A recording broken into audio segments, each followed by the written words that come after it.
Good morning, welcome back to my YouTube channel. তোমরা যে যেখান থেকে আমার এই ভিডিওটা দেখছো, আশা করবো তোমরা সবাই ভালো আছো। তো এখন বাজে সকাল 8টা আর আমি ভিডিওটা করছি ব্যাঙ্গালোর থেকে। তো কালকে না খুব বৃষ্টি হয়েছে, তো একটু ঠান্ডা ঠান্ডা হয়ে আছে আর কি। তো বারান্দা দিয়ে হাঁটছি, আর সকালবেলা একটু না হাঁটলে না শরীরটা কেমন ভার হয়ে থাকে, একটু হাঁটলে ভালো লাগে। তো ব্রাশ করছি আর একটু হেঁটেও নিচ্ছি, আর ভালোও লাগছে বেশ, মনে যেন শীতকাল।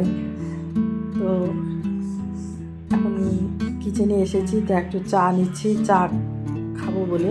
আর গলাটাও কেমন খসখস করছে। আমি চাদর নিয়ে এসেছি বাড়ি থেকে, তো চাদর আর গায়ে দিচ্ছি না, ঘরে অতটা ঠান্ডা নেই, বাইরে ভীষণ ঠান্ডা। তা আমি চা করবো বলে দুধটা বার করেছিলাম আর কি। দুধটা এত ঘন, আর ফ্রিজে ছিল পুরো একদম সর পড়ে আছে। এত ভালো দুধ, ব্যাঙ্গালোরের দুধ কিন্তু ভীষণ ভালো। তো আমি দুধের সরগুলো কী করছি বলো তো, তুলে তুলে রেখে দিচ্ছি, দেখি একটু ঘি বানিয়ে দেবো। আমি যখন গেল বছর এসেছিলাম তখন আমি ঘি বানিয়ে নিয়ে এসেছিলাম, বাড়ির থেকে নিয়ে এসেছিলাম বানিয়ে। তো সেটা এবারে আর হয়নি, তাই ভাবছি যে এখানে তো দুধটা খুব ভালো, তার সরটা তুলে তুলে একটু ঘি বানিয়ে দিয়ে যাব। তখন চাটা বানিয়ে নিচ্ছি, এখন একটু বসে আরাম করে একটু চা খাই। আর ছেলে ঘুম থেকে উঠেছে, ও এখন ব্রাশ টাশ করবে, চান টান করবে, তারপরে ও অফিসে বেরোবে। ও অফিসে চলে গেলে তারপরে আবার আমি আমার যা কাজ আছে সেগুলো করব। তা চলো আগে চাটা খেয়ে নিই।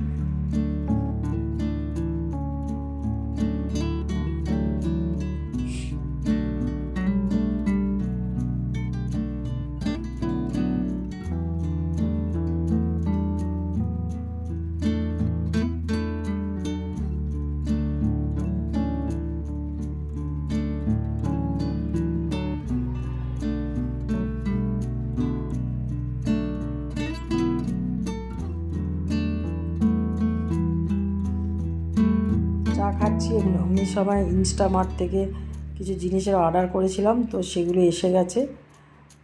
তো সেগুলো এখন সব গুছিয়ে গেছে, আমাকে রাখতে হবে। আর আজকে একটু বেশি কাজ আছে, ও অফিসে চলে গেলে তারপরেই শুরু করব কাজগুলো। আর দেখো যা যা এসছে, দেখো ফরচুন হোয়াইট অয়েল এসছে, মাস্টার্ড অয়েল এসছে, আর দুটো দুধের প্যাকেট কিনেছি, আর শসা এনেছি আর কি। আরও কিছু অর্ডার দেওয়া হয়েছে, ওগুলো পরে আসবে আর কি। তো আমি এর মধ্যেই বিছানাটা পরিষ্কার করে নিচ্ছি। আজকে একটু রান্নাবান্না আছে, কারণ আমার ছেলের অফিসের বন্ধুবান্ধবরা সব আসবে আর কি। তো তার জন্য একটু রান্নাবান্না করতে হবে। আগে ও তো অফিসে চলে গেছে, তো আমি এখন সব কাজগুলো করে নিচ্ছি।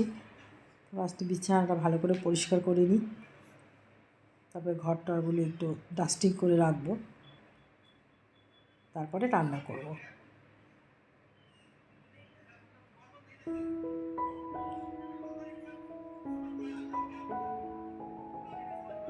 জানলাটা খুলে দিয়েছি, আর ঠান্ডা হাওয়া আসছে, ঘরটা ঠান্ডা হয়ে গেছে।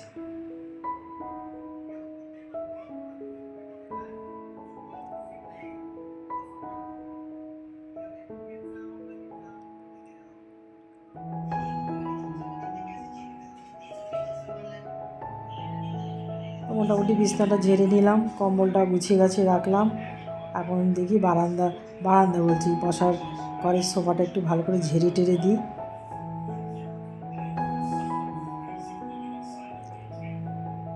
সেন্টার টেবিলটা একটু মুছে টুছে রাখবো। তারপরে কয়েকটা বোতল আছে, ওগুলো একটু ভালো করে ধুয়ে তারপরে একটু জল ভরে রাখতে হবে আর কি। কার্পেটটাও ঝেড়ে টেরে রাখবো। প্রথমে আগে এই কাজগুলো করে নিচ্ছি, তারপরে রান্না করব। আর কেন তো আর এসেছি, এখন তো পুজো টুজো কিছু নেই, আগে চান করে পুজো টুজো করে নেবো, এসবের বেলায় নেই। তো তার জন্য ঘর দোয়ার ঘর দোয়ার পরিষ্কার করে নিয়ে তারপরে একটু ব্রেকফাস্ট করে তারপরে রান্না বান্না করব।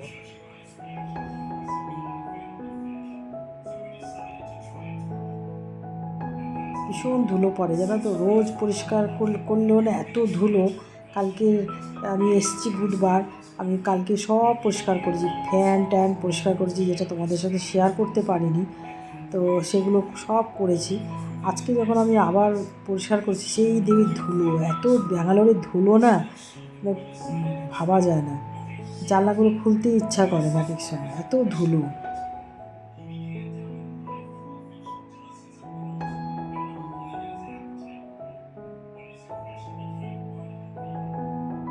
ভালো করে ঝাড়টা দিয়ে রাখলাম। তো এখন কিচেনে যে একটু সুজি বসিয়েছি, তো সুজি খাবো। আর একটু ইনস্টামার্টে অর্ডার করেছি একটু চিকেন, তারপরে তোমার কলা, একটা কোকো কলা, তো এগুলো অর্ডার করেছিলাম আর কি। ওগুলো আসবে, তখন একটা কলা খেয়ে নেব।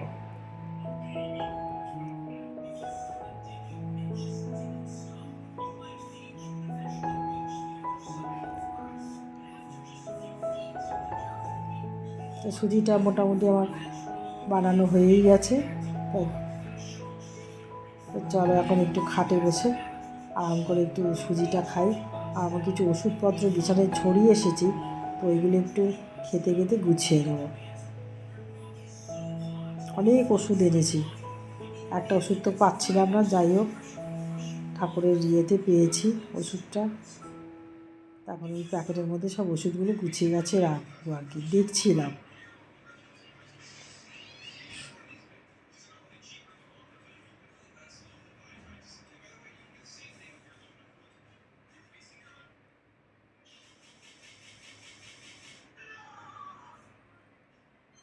দেখেছো কত ওষুধ এনেছি। যতদিন থাকবো তার একটু বাড়তি আমি ওষুধ নিয়ে এসেছি, বলা যায় না কখন কি হয়, তার জন্য নিয়ে এসেছি আর কি। একটা ওষুধ তো প্রেসক্রিপশন ছাড়া দেবেই না।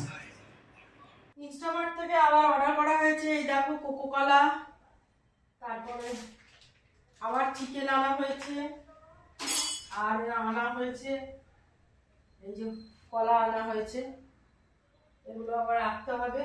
আমি আজকে ভাতটা এখন বসিয়ে দিচ্ছি, ভাতের মধ্যে দুটো ডিম দিয়ে দেবো, ডিমের ঝোল বানাবো। আর তোমার কি বলে যে কালকে ডাল আছে, আর কিছু করবো না, একটু বেগুন ভাজবো।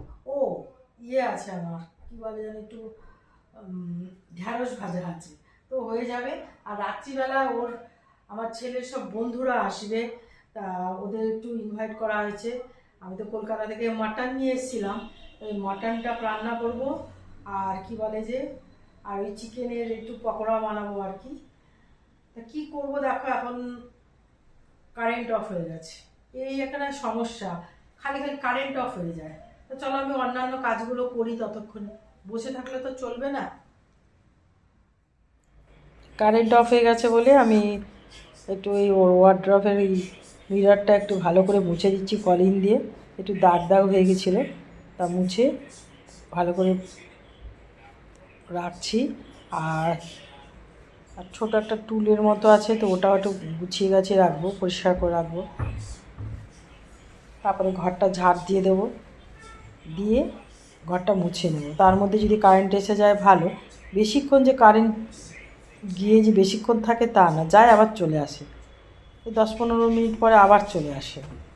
তো আমার যেহেতু ইন্ডাকশানে রান্না, সেজন্য আমাকে একটু ওয়েট করতে হয়। তো কারেন্ট নেই দেখে আমি এখন ঘরটা ঝাড়টা দিয়ে মুছে নিচ্ছি, দেখি তার মধ্যে যদি এসে যায়। এরকম করলে তো আমার নিজের রান্না কখন করব, আর মাংস টাংসগুলো বানাবো সেগুলো কখন করব, যদি বারবার করে এরকম করে কারেন্ট চলে যায় তো অসুবিধা। তো দেখা যাক, আমি ঘর দুয়ারগুলো মুছতে থাকি, তার মধ্যে যদি এসে যায় তো ভালো হয় আর কি।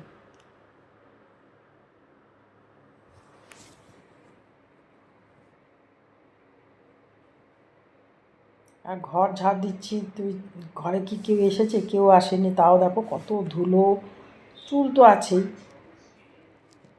ঘরে এত ধুলো।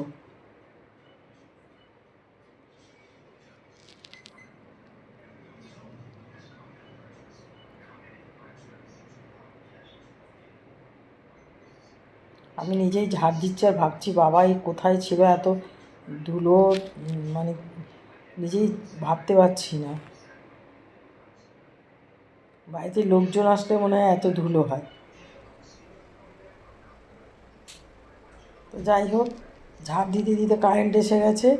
তো আমি ফ্যানটা চালিয়ে আমি ঘরটা মুছে নিলাম, আর ওইদিকে আমি ভাতটা বসিয়ে দিয়েছি। তারপরে আমি যা যা রান্নাগুলো আছে তাড়াতাড়ি করে চটপট করে নেবো। আর খালি আর ঠাকুরকে ডাকছি যাতে আর কারেন্ট না যায়। কারেন্ট গেলে আমার হয়েছে, আজকে আর খাওয়া হবে না আমার।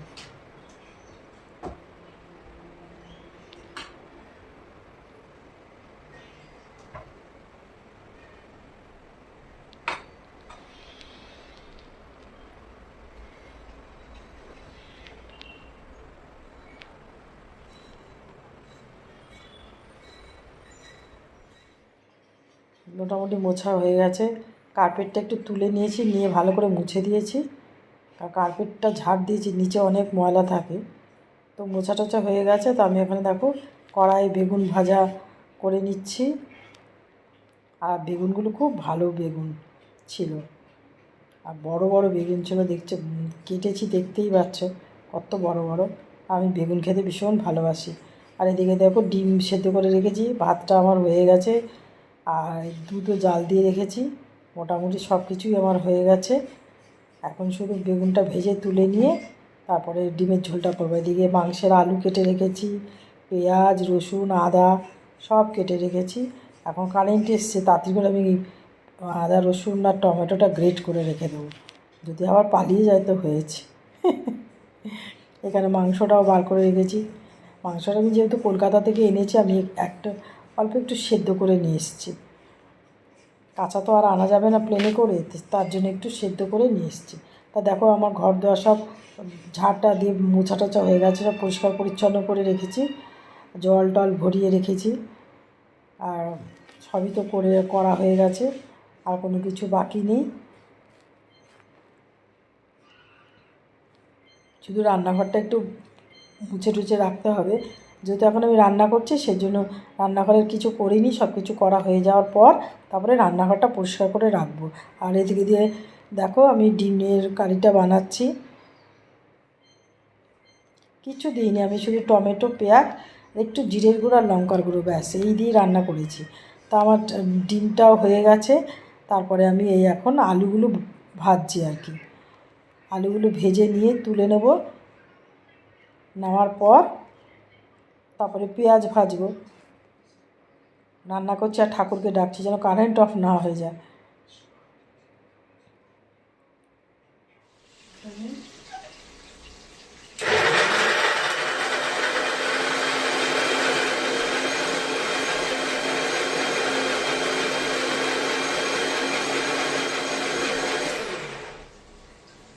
তো আমি মশলাটা গ্রেট করে রাখলাম, আর এদিকে পেঁয়াজটা ভাজা হয়ে গেছে। এখন আমি এর মধ্যে মাটনটা দিয়ে দিচ্ছি। আর কিছু বাসনও আছে, বাসনগুলো ভালো করে ধুয়ে টুয়ে রেখে দিই। ছোট্ট কিচেন তো, সব কিছু ছড়িয়ে ছিটিয়ে রাখলে খুব অসুবিধা হয়, সেজন্য একটু গুছিয়ে গাছিয়ে করতে হয় আর কি। তো মাংসটা এখানে হচ্ছে, মোটামুটি কষে এসছে। আমি একটু প্রেশার কুকারে দিয়ে দেবো। তা এটা হয়ে গেলে পরে আমি মাংসটা হতে থাকবে, আমি তত করে চান টান করে আসবো। তো দেখো আমরা চান টান করে এসে গেছি। আমি যা যা রান্না করেছি দেখো, বেগুন ভাজা, ডাল, ভাত, আর তোমার কি বলে একটু ঢ্যাঁড়স ভাজা ছিল, আর ডিমের কারি। এই হচ্ছে আজকের আমার দুপুরবেলার খাবার। তো চলো, আমার ভিডিওটা কেমন লেগেছে জানিও। ভালো লাগলে লাইক কমেন্ট শেয়ার আর অতি অবশ্যই সাবস্ক্রাইব করে দিও। তা চলো, টাটা।